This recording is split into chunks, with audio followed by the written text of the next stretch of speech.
Episode की शुरुआत में हम देखते हैं कि योबिन योंगजी से मिलने के बाद घर आकर रेस्ट कर रही थी कि इसके पास बैठा फैंटेसी बॉय इससे हैरानगी से पूछता है कि क्या वाकई में तुम योंगजी को लव करती हो। योबिन मुस्कुराकर बोलती है कि नहीं, मैं इसे लव कहाँ करती हूँ। वो खुश होकर बोलता है कि तुमने कहा तुम इसे 10% लव करने लगी हो तो मैं तो सरप्राइज हो गया था। वो बोलती है कि अगर मैं कहती कि मैंने इसे अपना पूरा दिल दे दिया है तो मैं इसे अपने प्लान के लिए कैसे यूज कर पाऊंगी। तो वो आगे से बोलता है कि इसका क्या मतलब, मुझे नहीं समझ आई तुम्हारी बात की। तो वो बोलती है कि मतलब अब मैं जैसे चाहूंगी इसको यूज करूंगी। वो कठपुतली की तरह मेरे इशारों पर मेरे बाकी का प्यार पाने के लिए नाचता रहेगा और जब मेरा काम कंप्लीट हो जाएगा तो मैं इसे किक मारकर अपनी लाइफ से गेट आउट कर दूंगी। इसके फैंटेसी बॉय को इसकी थॉट सुनकर लगता है कि टाइम गुजरने के साथ साथ वो ज्यादा स्कैरी होती जा रही है और योबिन इसकी बात सुनकर मुस्कुराकर सो जाती है। और फैंटेसी बॉय हमें बताते हुए कि योबिन हमेशा से ऐसे सख्त दिल वाली और लोगों के साथ खेलने वाली नहीं थी। और फिर यहाँ से हम लोग पास्ट में जाकर सारी की सारी स्टोरी को दोबारा से अंडरस्टैंड करते हैं कि क्या क्या हुआ था और कैसे हुआ था। और फिर यहाँ से हम लोग 1 साल पहले वापस जाते हैं जब होते ने मीसुन का मजाक उड़ाते हुए इसे बुली किया था और इसकी किस करते पिक्चर कैप्चर्स की थी। और इसके बाद हाइजी ने इसको बोला था कि अब से वो इनके ग्रुप का नियो खिलौना होगी और पार्क योंगजी ने इसे बोला था कि वो इसे जब कॉल करेंगे इसे 10 सेकंड में पिक करनी होगी और इनके हर टेक्स्ट का फौरन आंसर भी करना होगा। और इन सब की बुली करने के बाद जब मीसुन ने जीने की होप छोड़ दी थी और उस वक्त जब वो बहुत ही ज्यादा अकेली थी और उसके आसपास कोई भी नहीं था, तब इसके फैंटेसी बॉय ने इस पर काफी मेहनत करके इसे समझा बुझा कर दोबारा लाइफ की तरफ इसको लाने में बहुत हेल्प की थी।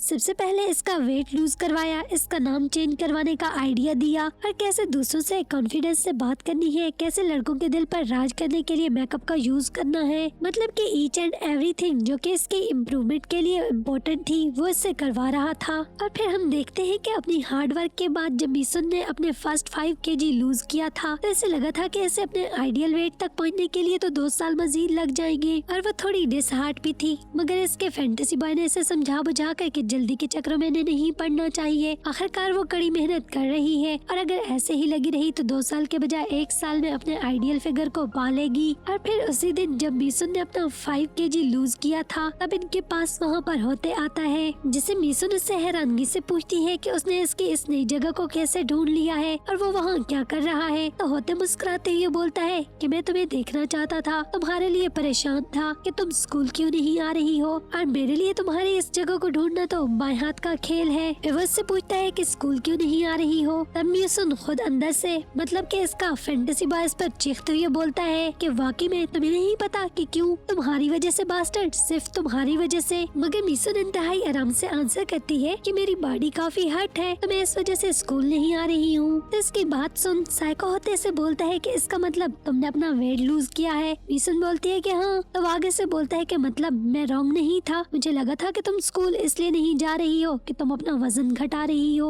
और सुंदर होकर मुझसे अपनी इंसल्ट का रिवेंज लेना चाहती हो। मीसुन का इसकी बात सुनकर मुंह खुले का खुला रह जाता है कि मतलब ये क्या कह रहा है। और वो साइको इसको मजीद बोलता है कि रिवेंज मतलब कि जब लोग वही सेम चीज करें जिसने इनको तकलीफ पहुंचाई हो, जैसे दोस्त दोस्तों से पिट जाने के बाद मार्शल आर्ट सीख लेते हैं ताकि आइंदा वो किसी से मार न खाएं। और अगर कोई किसी से इग्नोर हो तो वो अगले को इग्नोर करना शुरू कर देता है। और तुम मेरे लव में पड़ गई और पागल भी बनी तो क्या तुम मुझसे किसी तरह का रिवेंज लेने के लिए कुछ न कुछ तो करोगी ना ताकि मैं तुम्हारे प्यार में पागल हो जाऊं। और वो बात खत्म करते हुए बोलता है कि मुझे तो यही लगा, यानी मैंने तो यही सोचा कि तुम ऐसा कुछ करोगी। तो इनके पास बैठा फैंटेसी बॉय सरप्राइजिंगली बोलता है कि इसको ये सब कैसे पता, मतलब कि काफी तेज निकला है। मगर तभी होते दोबारा मीसुन से बोलता है कि मगर तुम ऐसा कुछ भी मत करना, अगर तुमने सोच भी रखा है ऐसा कुछ करने का तो। होते इस पर तंज करते हुए कहता है कि तुम्हें क्या लगता है तुम सिर्फ एक्सरसाइज करके, वेट लूज करके और मेकअप यूज करके प्रिटी हो जाओगी, और अगर तुम प्रिटी हो भी गई ना तो मैं कभी भी तुमसे लव करने वाला नहीं हूँ। तो मीसुन इसको बोलती है कि तुम्हें पता भी नहीं है कि लव करते कैसे हैं या इसके बारे में तुम जानते भी हो। तो साइको होते बोलता है कि मुझे प्रिटी लड़कियां बहुत पसंद है, मगर मुझे इनके साथ अच्छी नीयत रखना मतलब कि किसी लड़की के साथ एम्पैथी होना और गुडविल का कुछ मालूम नहीं है। फिर वो कहता है कि मैं एक बात बोलूंगा, तुमने अपना इतना वजन कम कर लिया है और काफी हार्ड टाइम भी देखा है, तो अब तुम्हें स्कूल जरूर जाना चाहिए। मगर देखो तुम्हारे लिए कितनी मिजरेबल सिचुएशन है कि तुमने मुझे इम्प्रेस करने के लिए अपना वेट लूज किया और अगर मैं ही तुमसे इम्प्रेस ना हो पाऊँ तो फिर क्या फायदा। फिर उसको कहता है कि चूंकि तुम काफी मिजरेबल हालत में हो तो मैं इसलिए तुम्हें देखने के लिए तुम्हारे घर आ गया। मुझे फिक्र थी कि कहीं तुम्हारे दिमाग में ऐसा कोई खत दिमाग आइडिया ना आ जाए, तो मैं तुम्हें पहले ही बता दूं कि ये काम नहीं करेगा। मीसुन बोलती है कि तुम और मेरे लिए परेशान थे। तो होते से तंज से हंसते हुए कहते हैं कि हाँ बिल्कुल, आखिर तुम मेरी गर्लफ्रेंड हो जब तक कि तुम मान नहीं जाती हो, वरना तो मैं तुम्हें तुम्हारी आखिरी सांस तक छोड़ने वाला नहीं हूँ। और इस पर जोर जोर से हंसने लगता है और फिर खामोश मीसुन को बैठा देख उठकर बाहर जाते हुए इसे बोलता है कि आई लव यू। तो ठीक है फिर मैं चलता हूँ। मगर जाते जाते इसके कान में कुछ ऐसा कहता है कि मीसुन बहुत ही उदास हो जाती है और उसके चेहरे पर बहुत ज्यादा दर्द दिखाई दे रहा होता है। और जाते जाते डोर बंद करते हुए उसे दोबारा से कहता है तो ठीक है फिर मैं तुम्हें कल स्कूल में देखूंगा। और फिर वहाँ से चला जाता है। मगर मीसुन इसके कान में कही गई किसी बात को सुनकर शॉक्ड बैठी रो रही होती है। और फैंटेसी बॉय इसको तकलीफ में रोता देखकर पूछता है कि उसने आखिर जाते हुए तुम्हारे कान में क्या कहा था। मगर मीसुन उसे कोई भी आंसर नहीं करती है और चुपचाप बैठी रोती रहती है। मतलब कि वो बास्टर्ड कुछ बहुत ही बुरा उसके कान में कह गया था, जिसे सुनकर मीसुन काफी तकलीफ में थी। और यहाँ पर सीन चेंज होते हुए हमें बताया जाता है कि इसके बाद मीसुन की डेथ हो जाती है और फिर इसकी जगह इसके रूम में इसके बेड पर हम एक बहुत ही सुंदर और स्मार्ट लड़की को बैठे रोते देखते हैं। और ये लड़की कोई और नहीं बल्कि हमारी प्रेजेंट में पाक योबिन थी। और पाक योबिन कोई और नहीं बल्कि मीसुन की बड़ी सिस्टर थी, जो कि मीसुन से काफी दूर किसी और इलाके में रहती थी। और मीसुन की डेथ का सुनकर वो सियोल में आई थी। और मीसुन की पिक्चर से वो बोल रही होती है कि मैंने तुम्हें कितनी बार बोला था कि सियोल मत जाओ, मगर तुम जाना चाहती थी। आखिर तुमने इतना सब अकेले क्यों बर्दाश्त किया, मुझे तुम्हें रोक लेना चाहिए था। फिर वो अपने पीछे खड़े फैंटेसी बॉय से पूछती है कि वो कौन है। तो वो बोलता है कि क्या तुम मुझसे ही पूछ रही हो। फिर वो उसे बताता है कि मैं तुम्हारी बहन मीसुन का क्रिएट किया हुआ फैंटेसी हूँ, मगर तुम मुझे कैसे देख पा रही हो। तभी योबिन इसको ये बताने के बजाय कि वो उसे कैसे देख पा रही है, वो उसे बोलती है कि मुझे बताओ मीसुन की डेथ कैसे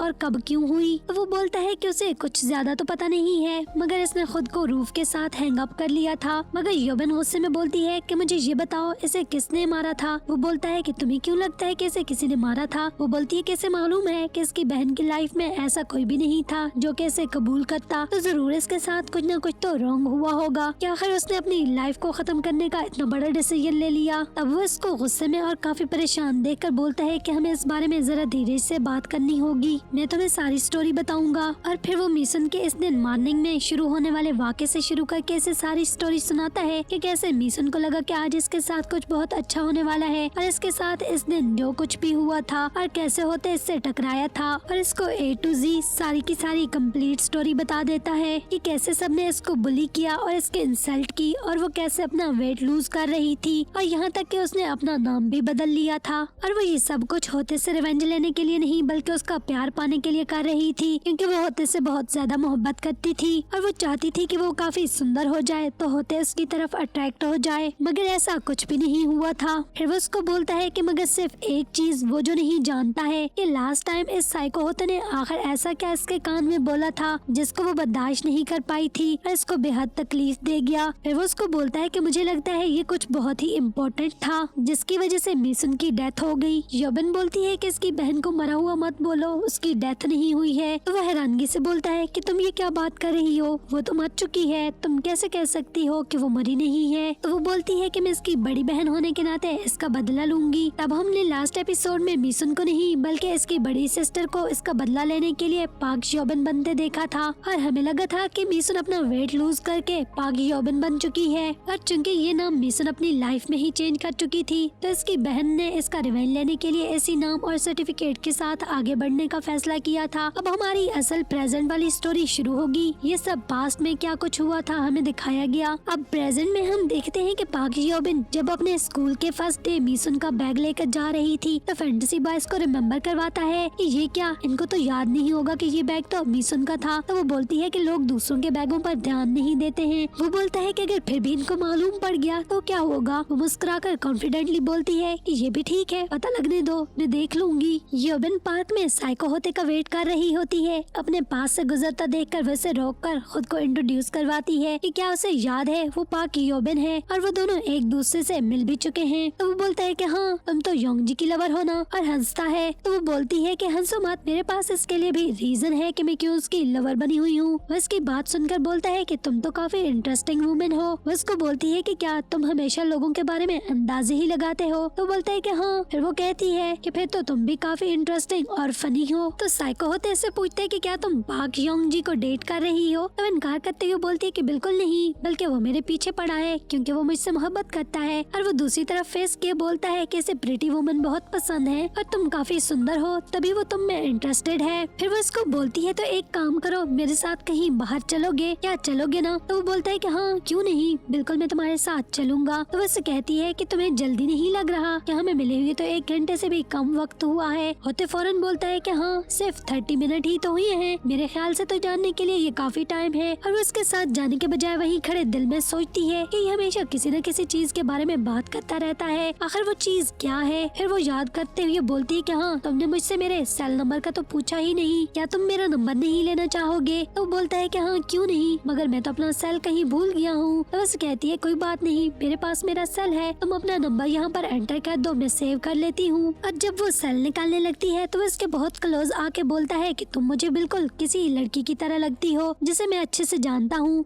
योबिन घबरा कर बोलती है कि कौन? तो वो बोलता है मगर तुम इससे बहुत डिफरेंट हो, और फिर इसे अपना सेल दे देता है कि नंबर सेव कर लो। ऐसे मुसलसल देखता रहता है जैसे जज कर रहा हो। फिर से अपना नंबर देकर इसके कान में बोलता है कि आई लुक फॉरवर्ड टू, और वहाँ से चला जाता है। तब इसके पास फैंटेसी बॉय आता है कि ये साइको न जाने यहाँ जिंदा कैसे है, और इस पर काफी गुस्सा आ रहा था उसे। फिर योबिन स्कूल के बाहर खड़े होकर होते को कॉल करती है और मिस कॉल देकर बोलती है कि क्या वो इसको कॉल बैक करेगा या नहीं। तब इसको वहाँ खड़े योंगजी देख लेता है और इसको बुलाता हुआ इसके पास आता है कि तुम यहाँ कब आई हो और क्या कर रही हो? वो उसे देख के बोलती है कि मैं तो अभी आई हूँ। और इसके पूछने पर कि वो क्या कर रही थी तो वो बोलती है कि मैं तो तुम्हें याद कर रही थी और तुम्हारे बारे में सोच रही थी। तो वो खुशी से बोलता है कि सच में? तो वो बोलती है कि क्या मुझे ऐसा नहीं करना चाहिए था, मैं तुम्हारे बारे में नहीं सोच सकती हूँ। और फिर से नाराज होकर जाने लगती है कि वो जो इसकी ये बात सुनकर कि वो उसके बारे में सोच रही थी शॉक्ड खड़ा था। उसका हाथ पकड़कर बोलता है कि नहीं मेरा ये मतलब नहीं था। और योबिन इसके अपने हाथ को पकड़े गौर से देखने लगती है तो वो सॉरी कहकर छोड़ देता है। और वो दिल में सोचती है कि ये वही नहीं है जिसने मुझे खूब तंग किया था,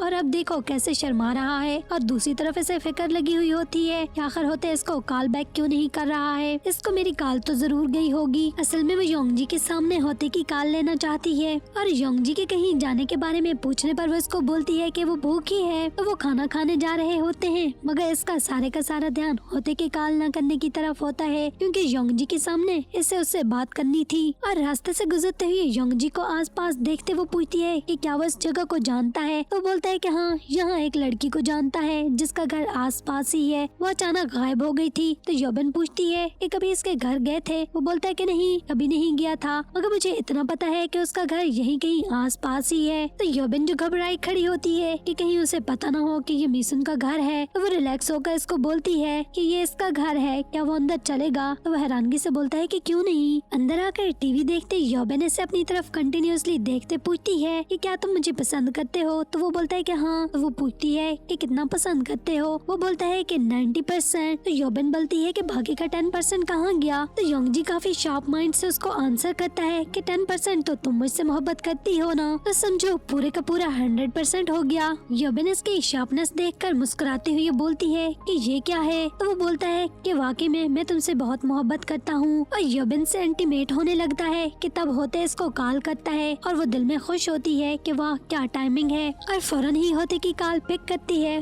और इसे योंगजी के सामने बोलती है कि वो बिल्कुल अकेली है तो वो उसके पास आ जाए। तो योंगजी इसकी होते से कॉल पर बात करते हुए सुनकर गुस्से से अपने हाथ मिल रहा होता है, और जब वो कॉल खत्म करती है तो उसे बोलता है कि लास्ट टाइम तो होते ने इससे नंबर नहीं लिया था, तो फिर कॉल कैसे की? वो बोलती है कि वो दोनों स्ट्रीट में मिल गए थे। तो वो बोलता है कि क्या उसने तुम्हें मिलने का पूछा है और तुमने इसको इनकार क्यों नहीं किया? तो वो बोलती है कि वो काफी खौफनाक है तो वो इसे कैसे इनकार कर सकती है। योंगजी से पूछता है कि क्या उसने तुम्हें थ्रेट किया है? तो योबिन खामोश हो जाती है और योंगजी इसको खामोश होते देखकर खुद से बोलता है कि वो घटिया शख्स, उसे तो मैं देख लूंगा। और फिर वो इसको बोलता है कि ठीक है मैं अब उसको मजा चखाऊंगा, मैं तुम्हारे लिए कुछ भी कर सकता हूँ और तुम्हें कभी भी हट नहीं होने दूंगा और न ही कभी किसी को तुम्हारे पास आने दूंगा। और योबिन इसको गुस्से में देखकर दिल में खुश होती है कि मैं तो यही चाहती थी, तुम दोनों को लड़ाना चाहती हूँ, ठीक है जल्दी जल्दी जाओ। और फिर योंगजी वहाँ से चला जाता है। फिर बाहर निकलकर वो होते को कॉल करता है और उससे बोलता है कि वो उससे मिलना चाहता है और जहाँ वो बाकी स्टूडेंट्स को तंग करते थे वो वहीं पर आ जाए, और फिर छुपकर इसको मारने का इंतजार कर रहा होता है और खुद से बोलता है कि वो बास्टर्ड लेट क्यों हो गया, वो तो कभी भी लेट नहीं हुआ। मगर तभी इसके पीछे से आकर होते इसको चमका देता है और जब योंगजी मुड़कर देखता है तो वो गायब होता है और योंगजी इसको ढूंढने के के लिए आसपास हैरानगी से देख रहा होता है कि वो आखिर कहाँ गायब हो गया है। मगर ये क्या होते दोबारा से इसके अपोजिट साइड से आकर अपने हाथ में पकड़े पत्थर को इसके सर पर जोर से मार देता है और यहीं पर थर्ड एपिसोड का एंड हो जाता है। गाइस, बाकी की स्टोरी जानने के लिए हमारे चैनल को लाजमी सब्सक्राइब करें और हाँ, कमेंट्स में हमें जरूर बताइएगा कि आपको मेरी एक्सप्लेनेशन कैसी लगती है। अगर आपको वीडियोस पसंद आती हैं तो वीडियो को लाइक कर दिया करें। वैसे जरूरी तो नहीं है, मगर वीडियोस को अपने फ्रेंड्स के साथ शेयर भी कर दिया करें। अगर आप चाहते हैं कि आपको इस तरह की एक्सप्लेनेशन मिलती रहे तो आप मेरे चैनल को लाजमी सब्सक्राइब कीजिएगा